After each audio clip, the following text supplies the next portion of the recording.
आपकी रिपोर्ट और आपकी जो फाइल है उसके अंदर लिखा है कि आपने 225 फील्ड मिशन किए हैं। हाँ, फील्ड नहीं, ये आप गलत कर रहे हैं, फील्ड मिशन नहीं किए। फील्ड मिशन लिखा हुआ है सर। नहीं, ये आप गलत कह रहे हैं, ये फील्ड मिशन नहीं है, ये फील्ड मिशन है। 225 फील्ड मिशन है, तो कामयाब कितने हुए? दुर्भाग्य से एक भी नहीं हुआ। अच्छा, आपकी फाइल में मजीद लिखा है कि आपकी 6 गिरफ्तारियां हैं, 6 बार आप पाकिस्तानी फौज के हाथों या इदारों के हाथों गिरफ्तार हुए हैं। हाँ, मैं मानता हूं, मैं गर्व से मानता हूं कि मैं पाकिस्तानी सेना के हाथों 6 बार गिरफ्तार हुआ, गर्व से कहता हूं। 6 दफा आप गिरफ्तार हुए हैं पाकिस्तानी अथॉरिटीज के हाथों, और आगे लिखा हुआ है 8 दफा आप फरार हुए हैं। अगर आप 6 दफा गिरफ्तार हुए हैं तो 8 दफा फरार कैसे हो सकते हैं? 2 दफा मैं अपने सेना से भागा था। 2 दफा इंडियन आर्मी से भागे हैं। 2 दफा अपनी ही सेना से तंग आके मैं भाग गया था। आप मुझे जरा अहवाल बताएंगे, ये 6 गिरफ्तारियों का आप 6 दफा पाकिस्तान में गिरफ्तार कैसे हुए? वैसे तो मेरे सारे मिशन जो हैं वो खतरनाक ही हैं, लेकिन मैं आपको चंद चंद बता देता हूँ थोड़ा थोड़ा। पहले जो मेरा मिशन था वो मैंने बड़ा सटीकता के साथ किया। मैं मुंबई से मुझे जगह मिली कि मैंने पाकिस्तान जाना है। मुझे एक गटर दिया गया था, मैंने उसमें डुबकी लगाई, क्योंकि किसी और अगर रास्ते से जाते तो मैं पकड़ा जाता। गटर में जब डुबकी लगाई तो मैं दूसरी ओर जब निकला तो देख के मैं हैरान हो गया कि हर बंदा हिंदी बोल रहा है और उनके कपड़े भी वैसे हैं और वो बात भी जैसे इंडियन होता है हमारे देश के लोग वैसे बात कर रहे हैं। मैं खुश हो गया और मुझे गर्व हुआ कि देखो पाकिस्तान में हमारे इंडिया देश के कितने एजेंट आ गए हैं। तो बाद में मुझे आकर किसी ने बताया कि आप दिल्ली निकल आए हो। आप अपने ही मुल्क में निकल आए दोबारा से? नहीं, ऐसा नहीं हुआ। फिर जब ये मैंने सुना कि मैं अपने ही देश में आ गया तो मैंने वापस उस गटर में डुबकी लगाई और फिर मैं समंदर की ओर जो है, अपना समंदर जो है उसकी ओर से मैं पाकिस्तान आया। पाकिस्तान जब मैं आया तो मैं लाहौर निकला। लाहौर जब मैं आया, लाहौर पहुंच गया तो वहां पर मैंने देखा कि मेरे पीछे एक कुत्ता लग गया और मैं घबरा गया। और घबरा के तो मैंने आपका ये मरियम नवाज शरीफ साहिबा हैं, उन्होंने कोई एक पैनिक बटन ईजाद किया है वहाँ पे लाहौर में, तो वो पैनिक बटन मैं मदद के लिए मैंने वो दबा दिया। इतने में पुलिस आ गई, कुत्ता डर के भाग गया और पुलिस ने जब पूछताछ की तो फिर यही निकला कि मेरा सारा आइडेंटिटी ये वो कि एजेंट है, मुझे उन्होंने गिरफ्तार कर लिया। आपको पता है वो पैनिक बटन किसके लिए है? वो जो कोई मुसीबत में होता है उसके लिए है जनाब, वो खवातीन के लिए है पैनिक बटन। देखिए, पैनिक ही होता है, चाहे वो मर्द हो, औरत हो, पाकिस्तानी हो, हिंदुस्तानी हो, पैनिक ही होता है। तो पहली दफा आप जो पकड़े गए वो कुत्ते से बचने के चक्कर में आप पैनिक बटन दबाते हुए पकड़े गए, ठीक है। दूसरी दफा क्या हुआ? हाँ, दूसरी बार जो मेरा मिशन था, जो मुझे मिला था, वो ये था कि जब मैं पाकिस्तान मुझे दोबारा से छोड़ा गया तो मैं एक बाजार में मुझे छोड़ा गया। वहाँ पे बहुत लोग खरीदारी कर रहे थे तो मैं भी वहाँ पर लोगों में घुल मिल सा गया। लेकिन मैंने देखा एक व्यक्ति मुझे गौर से देख रहा है। शख्स, व्यक्ति मतलब शख्स? हाँ, तो मुझे ये शक होने लगा कि शायद इसको पता चल गया है कि मैं एजेंट हूँ। किसी को कैसे पता चल सकता है कि आप एजेंट हैं? उसने क्या किया, मेरे पास आया, मुझे कहा कि ये कान में बाली क्यों पहनी है। अच्छा, आपने कान में बाली पहनी हुई हाँ, थी? मैं टॉप्स करता था ना। मैंने कहा हाँ, शौक से पहनता हूँ, मेरा ये शौक है। तो बोलता है नहीं, चलो आओ मेरे साथ। मेरा हाथ पकड़ के वो ले गया। अब अंदर से मैं घबरा रहा था, मुझे ये भी हो रहा था कि यार मैं पकड़ा गया, शायद इसको शक हो गया है। तो एक जगह में छोटे होके एक मोहल्ला था, कच्चा मोहल्ला था, उसके अंदर वो ले गए, एक घर के अंदर, और मुझे उसने सामने बिठाया और कहा, बोलता है कहाँ से हो। मुझे शक हो गया कि इसको शक हो गया है। आपको शक हो गया कि उसको शक हो गया है? उसको शक हो गया है। तो उसने मुझसे पूछा कि कहाँ से हो। मैंने कहा मैं यहीं पाकिस्तान लाहौर से हूँ। तो कहता है कि तेरी ना तो लहजा मिल रहा है और ये बाली जो है ये तो हिंदू पहनता है, तुम हिंदू हो? मैंने कहा नहीं। तो उसने कहा मैं भी हिंदू हूँ, देखो मेरे यहाँ सेध हुआ है, मैं भी पहनता था और मैं एजेंट हूँ। तो उसने अपना सारा वो दिखाया। फिर मुझे तसल्ली हुई, मुझे सुकून मिला कि चलो एक एजेंट मेरा जो है वो मेरे आपको देश एक का और इंडियन एजेंट मिल गया वहाँ पे। फिर मैं खुल गया उसके आगे। मैंने कहा हाँ, मेरा नाम योगेंद्र यादव है, मैं यहाँ पे एजेंट होके आया हूँ। उसके बाद जब मैंने आइडेंटिटी रिवील की, बाहर देखा रेड पड़ गई थी, उसने मैसेज दे दिया था वो ISI का एजेंट था। वहां से गिरफ्तार फिर हुआ मैं, फिर उसी जगह मुझे जाके कैद कर दिया। नहीं, आप अगर एजेंट बन के आते हैं तो आप इतनी जल्दी खुल क्यों जाते हैं लोगों के ऊपर? मतलब मैं आपको ट्रेनिंग नहीं दे रहा एजेंट बनने की, स्पाई मास्टर नहीं हूं मैं कोई, लेकिन आप मतलब एक बंदे ने आपको बाजू से पकड़ा, उसने कहा बाली क्यों पहनी हुई? पहले तो बाली पहन के आनी नहीं चाहिए थी आपको। अगर आप बाली पहन के आ ही गए थे तो फिर आपको थोड़ा सा तो कोई और कवर अप उस बाली मैं इसलिए पहन कर आया था कि मेरे यहाँ पे आइडेंटिटी रिवील ना हो, मतलब लोग मुझे समझे बाली सागू आया है।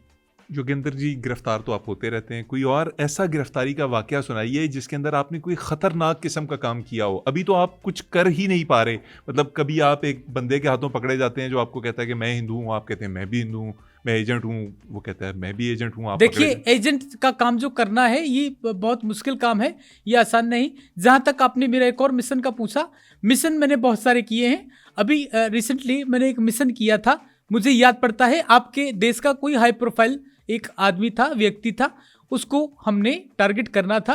तो जब मुझे ये टास्क मिला, मैं 1 किलोमीटर दूर था, स्नाइपर शॉट से उसको हिट करना टारगेट आपने मारना था उसको जान से? हाँ, उसको खत्म करना था। और हमने जब एक रणनीति बनाई, हमने उसमें देखा तो 1 किलोमीटर से वो काफी दूर लग रहे थे।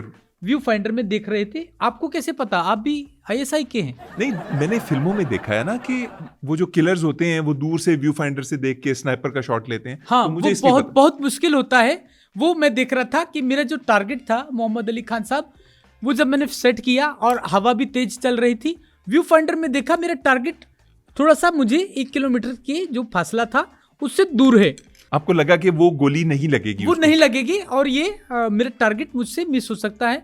फिर हवा चल रही थी और फिर गोली का भी एक देखना चाहिए होता है, उसकी वो जो उसकी ट्रैजेक्टरी स्पीड होती है, गोली नीचे को भी आती है, डेफिनेटली आपको उसका वो तय करना होता होगा। हाँ, तो वो डिस्टेंस मैंने मैंने माइंड में मेजर कर लिया। फिर मैंने स्नाइपर को थोड़ा और आगे चला गया करके देख के, फिर करीब गया, फिर मैंने देखा व्यू फाइंडर में वो व्यक्ति अभी भी मजीद दूर था। यानी कि अब भी मैंने सोचा कि योगेंद्र, अब भी आप अगर स्नाइपर का फायर मारोगे तो वो लगेगा नहीं, हो सकता है कि टारगेट मिस हो जाए।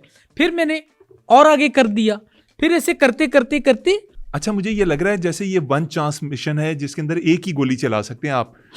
हमें एक ही, जो हमारे जो मिशन वाले हैं वो हमें एक ही गोली उन्होंने दिया था और उन्होंने कहा था कि योगेंद्र ये एक ही गोली है और इसमें तुमने अपना टारगेट अचीव करना है। वैसे तो मैं एक व्यक्ति को 3 सेकंड में भी मार सकता हूँ।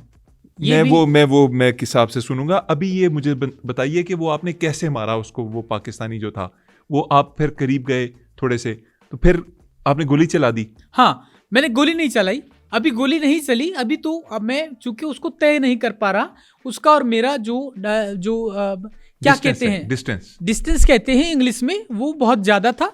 तो करते करते मैं करीब चला गया व्यू फाइंडर में देखते देखते।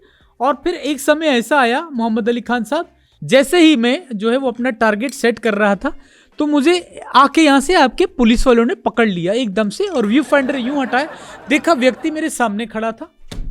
आपका टारगेट बिल्कुल आपके सामने खड़ा था? मेरे सामने खड़ा था टारगेट। ये कैसे हो सकता है? आपने व्यू फाइंडर में देखा, आप कह रहे थे कि अभी फासला इतना था कि गोली नहीं चल सकती थी। नहीं चल सकती थी। जब मैंने व्यू फाइंडर को चेक किया तो दुर्भाग्य से वो मैंने उल्टा लगा लिया था, इस वजह से वो लग रहा था कि बहुत ज्यादा दूर है। वो तो शुक्र है आपके पुलिस ने जो है वो आकर पकड़ लिया, वरना मैं उससे आगे जाके जो है वो गोली चला देता।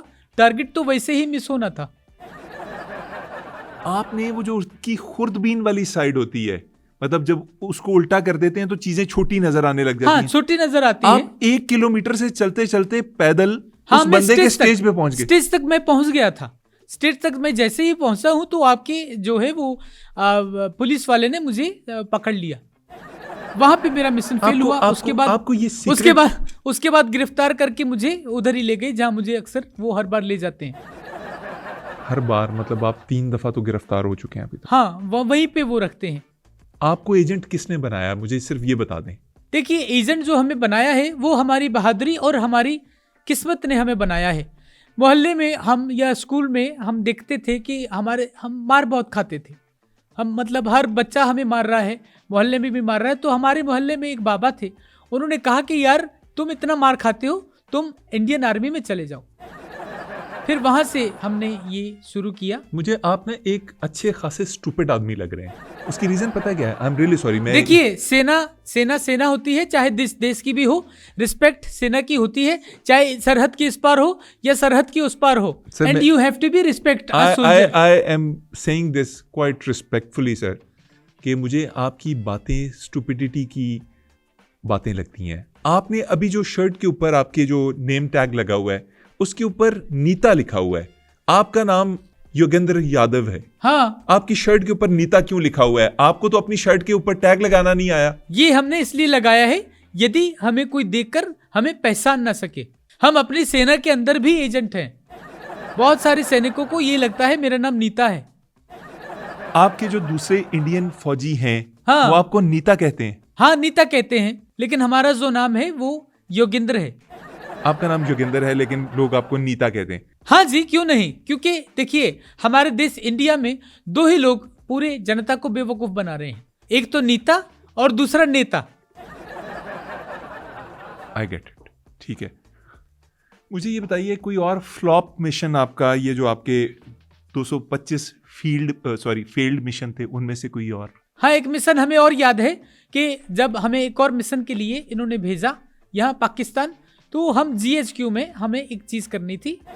GHQ में? हाँ, GHQ में, जैसे हमारा GHQ है वैसे आपका भी GHQ है। वहाँ पे हमें एक ट्रांसमीटर उनकी बातें रिकॉर्ड करने के लिए लगाना था। तो जैसे तैसे करके हम पाइप के जरिए, बिल्कुल, क्योंकि हमारे अंदर ये क्षमता भी है, हम पाइप से भी चले जाते हैं। ये सैनिटरी पाइप्स जो होते हैं, हाँ, उससे हम चले जाते हैं। अच्छा, जैसे तैसे करके हमने बग वहां पे लगा दिया, ट्रांसमीटर हमारे पास था। GHQ में आपने लगा दिया बग? हाँ, मैंने लगा दिया। कमाल और जब हम मोहम्मद अली खान साहब लगा के आए तो हम अपनी जगह पे, जो हमारी लोकेशन थी, वहां पे हम पहुंच गए। वहां पे हमने बोलना शुरू किया अपने हाई कमांड से राब्ता करके, hello hello 124, this is your agent Yogendra here, high command, hello, are you listening, code 520879, hello. तो फिर वहां से आवाज आना शुरू हुई। अच्छा, दूसरी तरफ से हाई कमांड से आपका राब्ता हो गया, आपने उन्हें अपना कोड नेम बताया, फिर उन्होंने ये कोई कंफर्मेशन भी होती है कि आगे वाला बंदा वही है जिसे आप बात करना चाह रहे हैं? हाँ, वो बताता है। फिर उसने अपना कोड बताया, उन्होंने अपना कोड बता दिया। फिर उन्होंने मुझसे पूछा कि योगेंद्र, मिशन कंप्लीट हो गया? मैंने कहा हाँ जी, मिशन कंप्लीट हो गया और ट्रांसमीटर बग जो है वो मैं GHQ में छोड़ के आ गया हूँ। अब वहां पे सारी उनकी जो बातें हैं वो हमें सुनाई देंगी। आपको वो पता चल जाएगा कि पाकिस्तान अगला क्या साजिश कर रहा है या क्या प्लान बना के बैठा है हमारे देश के खिलाफ। और ये बताइए कमांडर साहब कि हमारे जो 22 लोग पाकिस्तान आने थे उनके डिटेल क्या है, वो मुझे आप बता दीजिए ताकि हम लोग उसका आगे सुविधा का वो कर लें।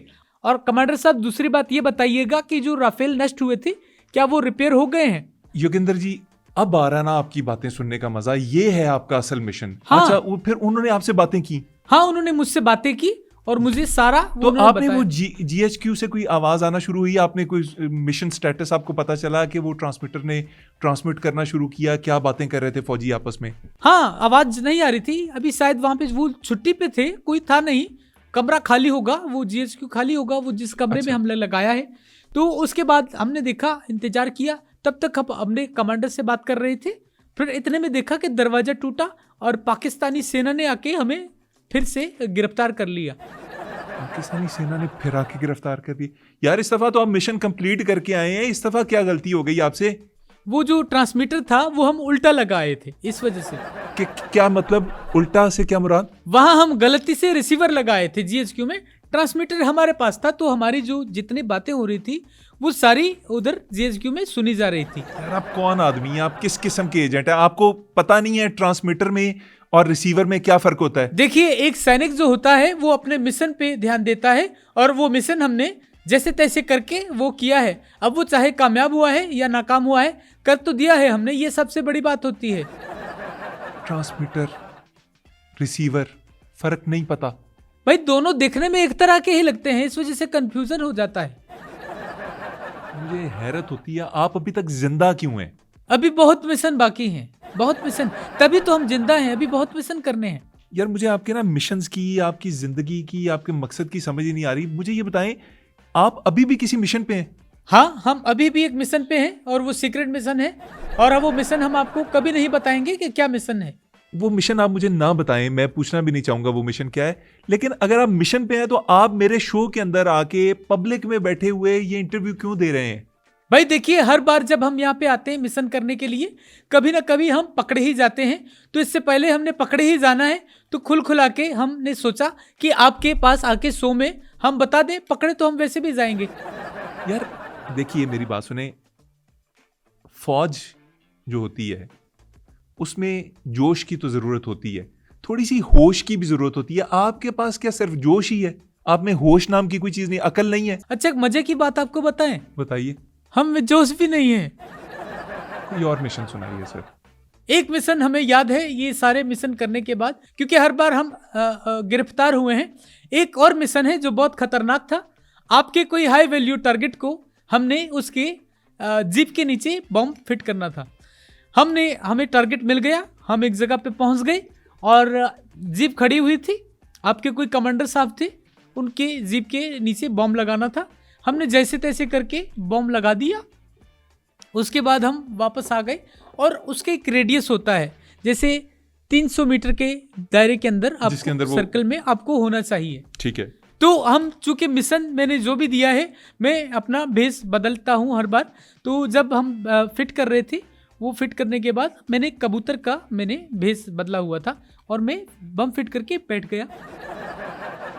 अब मैं इंतजार कर रहा हूँ कि आपका कमांडर साहब जो है वो जीप की तरफ आएगा। इंतजार कर रहा हूँ। इतने में एक झपट्टा आया और मैं जख्मी हो गया। झपट्टा कहाँ से आ गया आप पे? पीछे कोई बहुत बड़ा बिल्ला था, उसने आके मुझ पे हमला किया, लेकिन जैसे तैसे करके मैंने उस बिल्ली को मार दिया। उसके बाद मैं देखा कि आपका कर्नल साहब आ रहा है। कर्नल साहब जैसे ही गाड़ी में बैठे हैं जीप में और वो चले गए। वो जैसे ही कर्नल साहब आपके आगे गए हैं, मैंने बटन दबाया, गाड़ी फट गई? नहीं, मेरा हाथ फट गया। अब ये देखिए, ये हाथ कैसे फट गया? हाथ इसलिए फट गया कि गलती ये हुई, मैं जल्दी में बम यहाँ पे अपने पास रिमोट समझ के रखा और जो रिमोट था वो मैंने जीप के नीचे लगा दिया। उन्होंने सीसीटीवी में देख लिया था, क्योंकि कमांडर है, उन्होंने वो बटन दबा दिया, मेरा हाथ जाया हो गया। ये नकली है, यहाँ तक होता है, ये ऐसे होता है, बस इससे ज़्यादा नहीं होता। और भी इस तरह के बेशुमार मिशंस होंगे आपके जिसके अंदर आप नाकाम हुए होंगे। अब तो मुझे आपकी नाकामियां सुन के ना आप पे अफसोस होने लग गया है। कोई और सुना दीजिए। देखिए, एक सैनिक चाहे जिस देश का भी हो, सीमा के इस पार का सैनिक हो या सीमा के उस पार का सैनिक हो, मैंने सुन लिया है भाईजान, मैंने 2-3 मैं सुन चुका हूँ। ये मैंने ही बात शुरू की थी, मेरी गलती है। मैंने गलती से आपके सामने ये बात कह दी कि फौजी इस साइड का हो, उस साइड का हो, वो देश के लिए लड़ता है, उसकी इज्जत करनी चाहिए। नहीं तो आप बताइए कि सैनिक अपने देश के लिए नहीं लड़ता? सर यही तो मसला है, मुझे लग रहा है कि आप हमारे देश के लिए लड़ रहे हैं। यह मैं चुप हो जाता हूँ, मेरे पास अल्फाज नहीं है।